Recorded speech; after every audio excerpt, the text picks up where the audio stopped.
back to That Kevin Show with Kevin McCullough. I'm very pleased to introduce my next guest. She is running for Congress in the 5th congressional seat in the state of New Jersey.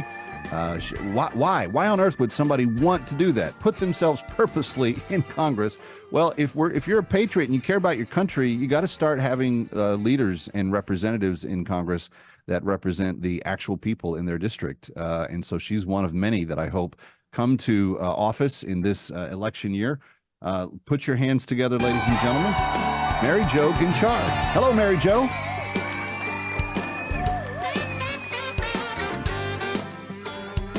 Hello, Kevin. How are you? Mary Jo, let me start with that premise I just had. You know, Congress has a worse reputation than lawyers. It has a worse reputation than almost any profession that people can think to go into. You're a salmon swimming upstream on all of this. You believe that there is change that can be had and good that can be done and changes that must be made. And you're putting yourself out there on this, but did you have your head examined before you jumped in? I'm just asking, did you get professional assessment of the rationality of this decision? Well, Kevin, first of all, yes, I am totally capable of doing it. And you know what? I'm doing it. I wasn't going Biden on you there either. I wasn't implying that at all. No, I know that. But no, I totally gave this a lot of thought. I did not just jump in and think, oh, this is something that I should just do. I did this because I was a former mayor, I was a former trustee, and I've sat on the planning board of a county. And the impact that you have when you are, I don't want to use the word help because help sort of scares me when a politician ever says, I'm going to help you. I actually did the work and saw the results of when you care, how you can work together as a community, as a municipality, getting things done. Talk is cheap. Talk is cheap. It's what do you actually do? And are you connecting and listening to your constituents? Having said that, there's a lot of ways in which it appears that the elected class of officials are not listening to the people right now. But before we get to this first big issue, I want to ask you this. People across the country watching and listening tonight think of New Jersey as kind of a blue state, lost cause kind of place. I'm a little bit aware of some of the things that are going on the ground. I spent a cold Saturday morning at a packed hall of people that were getting ready to go out and circulate petitions. What is the temperature like on the ground in New Jersey this year? Well, first of all, I did not thank you for having me on. Thank you so much, Kevin, for having me on. No worries. Thank you very much. I so appreciate it. So New Jersey is on fire. They are on fire, but in a good way. They are tired of paying high gas prices. They are tired of going to the grocery store and getting one bag of groceries and it's $100 plus. Look at the egg prices, look at the milk prices. Your average staple goods have gone up so high. How do you sustain that?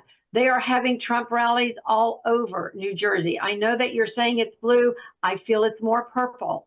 It does not feel like this state is all blue. It doesn't matter whether you're Republican or Democrat right now. We are in a crisis in this country. People are tired. They're speaking out. They're joining together. They're getting petitions.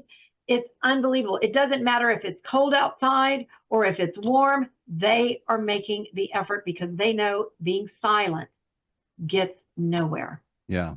Well, I think that's encouraging for a lot of people in other parts of the country to hear tonight. And I wanted them to hear that because it is a different sense that I get when I am with people in your state.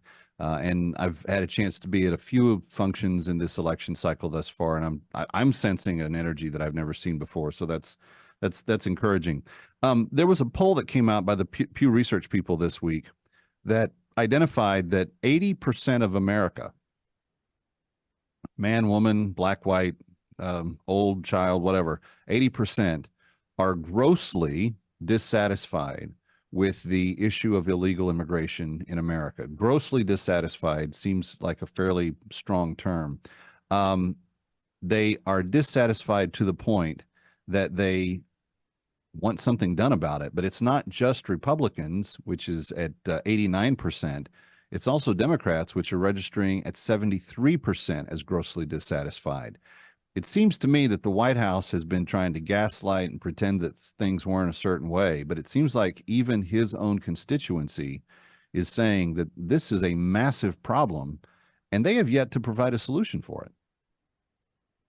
Kevin, this is a massive problem, massive problem. When you see a country in polls that are going that dramatic, this isn't a joke. This isn't a joke. We have a border crisis that is out of control. We have our economy that's out of control. When you're looking at all of these things, this is why I think you are seeing across the country and why you're feeling the energy in the areas that you are at happening. People are not going to be silent. They know that if they sit back and do nothing, that's part of the problem as well. I know you've recently been to the border and you've looked at some of the migrant holding areas that New York City and other people have put up. What is your impression as you've traveled from the deep South, right on the border, all the way to areas in New York City to see where the immigrants are being housed? And it's a real problem. I mean, the mayor of New York, who is a Democrat, who supported Joe Biden, has been openly opposing him at times in recent days, which is fairly unusual because he's out of space. They're out of time, they're out of money, and there's nowhere else to continue to put people. What did you see in your travels? It was eye-opening, Kevin. I did not expect to see as horrific that I was seeing with my own eyes. And that's why I went. Every congressman, every senator, every elected official, if they have the chance to go, they should go. It is not to believe. I was with the Border Patrol. I was with the state troopers. I was with the National Guard, the Lone Star Division. We went right down, in Eagle Pass. I was right there at Shelby Park, went straight down to the river. We saw people crossing the border. We saw the coyotes running back across. All of their items strewed everywhere because they drop everything when they come. They're crossing over the barbed wire. They are so desperate. And shame on our administration for saying, come, you're completely no problem.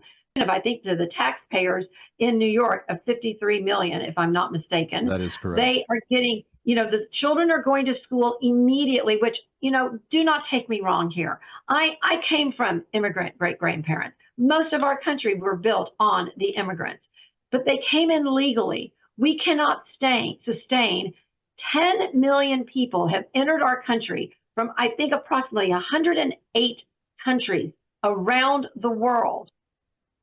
How do we sustain that?